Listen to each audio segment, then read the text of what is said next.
त्या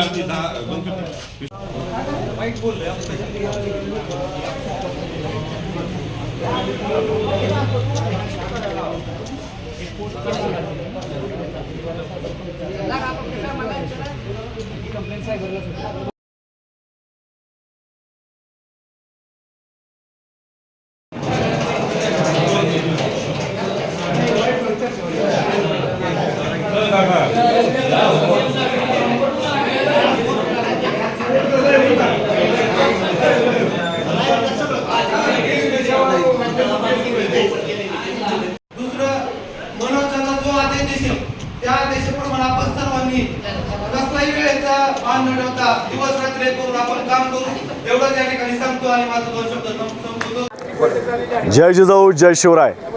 मराठा समाज मागील अनेक वर्षापासून मराठ्यांना ओबीसी मधलं आरक्षण मागतोय। सरकारनं नवी मुंबई वाशी या ठिकाणी आल्यानंतर मराठ्यांना सगळे सोयरे अध्यादेश काढू असं आश्वासन दिलं आणि मराठ्यांना गावाकडे पाठवलं, परंतु अद्यापपर्यंत मराठ्यांना सगळे सोयऱ्याचा अध्यादेश काढून आरक्षण दिलेलं नाही। म्हणून महाराष्ट्रातील मराठ्यांनी ठरवलं आहे की ज्या सरकारनं आम्हाला फसवलं आहे त्या सरकारला येणाऱ्या लोकसभेच्या इलेक्शनमध्ये धडा दाखवायचा, धडा शिकवायचा। म्हणून आज धाराशिव लोकसभेची मीटिंग शासकीय विश्रामगृह या ठिकाणी ठेवली होती।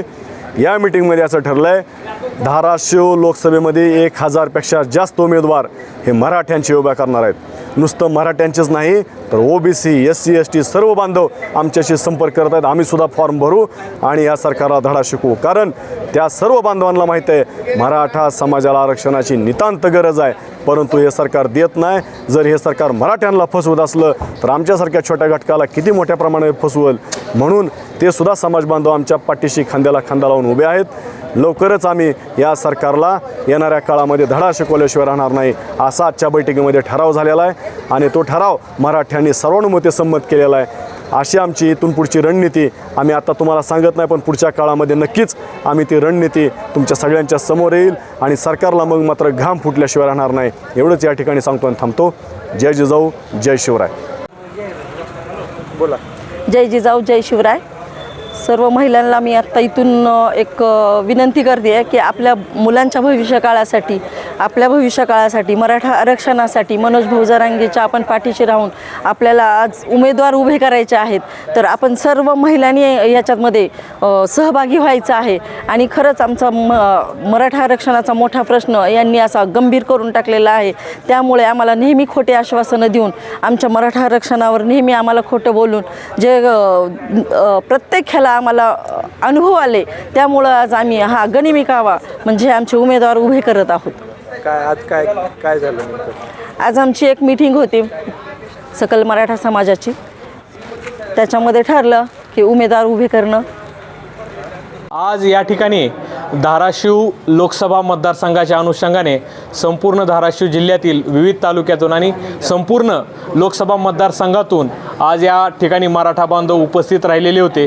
या ठिकाणी आज आम्ही मनोजदादा जरांगे पाटील यांच्या विचारधारेशी संलग्न असलेले 1000पेक्षा जास्त उमेदवार लोकसभेला उभा करण्याचा आम्ही सर्वांनी निर्णय घेतलेला आहे। ज्या ठिकाणी पैशाची आर्थिक कमतरता आहे तिथून आम्ही लोकवाट्यातून सर्वत्र उमेदवार उभा करणार आहोत आणि त्यासाठी आम्ही आजपासून प्रत्येक बूथवर 10 यूथ, कमीत कमी 10 लोकांची नियुक्ती करणार आहोत, कारण बूथ कमिटी आमची मजबूत असेल तर लोकसभेमध्ये आम्हाला विजय नक्कीच मिळेल। आता या 1000 लोकांमधून किंवा 1000पेक्षा जास्त उमेदवारांमधून मनोजदादा जरांगे पाटील ज्या उमेदवाराचं नाव पुढे करतील, ज्या उमेदवाराला निवडून आणा म्हणतील त्या उमेदवाराला संपूर्ण मराठा समाज एकमुखाने निवडून आणेन, जेणेकरून तो उमेदवार मराठा समाजास ओबीसी मधून आरक्षण मिळण्यासाठी संसदेत हा संघर्ष करेल आणि मराठा समाजाला न्याय मिळवून देईल असा आम्ही उमेदवार उभा करण्यास ठरलेला आहे। आता वकील बांधव म्हणून आमच्या सर्व तालुक्यातील ज्या त्या ठिकाणच्या वकिलांनी जे उमेदवार असतील त्या ठिकाणी त्यांना मदत करण्याची, त्यांना सहकार्य करण्याची भूमिका या ठिकाणी घेतलेली आहे। मराठा आंदोलनामध्ये अनेक वकील बांधवांनी मराठा समाजासाठी मोफत केसेस लढवल्या होत्या। याचप्रमाणे या ठिकाणी जे उमेदवार असतील त्यांना कायदेशीर मार्गदर्शन करण्यासाठी प्रत्येक तालुक्याच्या ठिकाणी तालुका कोर्टातील वकील त्या ठिकाणी मराठा बांधवांना मदत करणार आहेत आणि अंतिम ज्यावेळेस उमेदवारी दाखल करायची असेल त्यावेळेस जिल्हाधिकारी कार्यालयाच्या परिसरात बाजूला जिल्हा न्यायालय आहे, तिथे मराठा समाजाचे वकील त्या फॉर्म भरतेवेळी तो फॉर्म बरोबर आहे का, त्यात काही त्रुटी आहे का याचीही पाहणी करणार आहेत.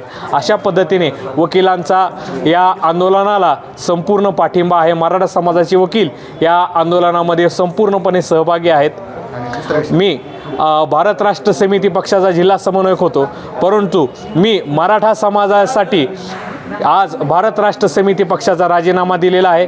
भारत राष्ट्र समिती पक्ष आणि सर्व राजकीय पक्ष आज मी सोडलेले आहेत आणि मी पूर्णपणे माझ्या मराठा समाजासोबत आहे. अनेक वर्षापासून मी मराठा समाजासाठी लढत आलेलो होतो, त्यावेळेस माझ्याकडे पक्षांचे पद होते, परंतु आज समाजाची इच्छा आहे, समाजाची मागणी आहे की सर्व राजकीय पक्ष सोडून समाजासाठी खंबीरपणे लढायची आणि मी माझ्या समाजासाठी सर्व राजकीय पक्ष सोडलेले असून मी माझ्या समाजासाठी पूर्ण ताकदीनिशी लढणार आहे. धन्यवाद.